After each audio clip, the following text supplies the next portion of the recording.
ఈనాడు group సంస్థల chairman Cherukuri Ramoji Rao శనివారం తెల్లవారుజామున 4:50 తుది శ్వాస విడిచారు.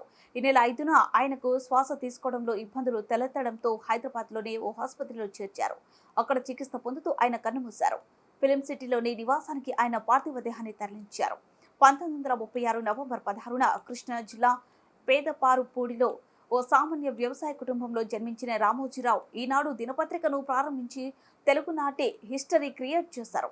అలాగే సినీ రంగంలోనూ తనదైన ముద్ర వేశారు రామోజీ.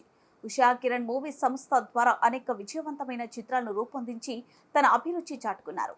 ప్రతిఘటన, మౌన పోరాటం, జడ్జిమెంట్, మయూరి, కాంచనగంగా వంటి ఎన్నో గొప్పలను నిర్మించారు. అడుగుపెట్టిన ప్రతి రంగంలోనూ చెరకని ముద్ర వేశారు. జర్నలిజం, సాహిత్యం, విద్యారంగంలో ఆయన చేసిన సేవలకు గాను 2016లో కేంద్ర ప్రభుత్వం దేశ 2 అత్యున్నత పురస్కారం పద్మ విభూషణ్తో సత్కరించింది.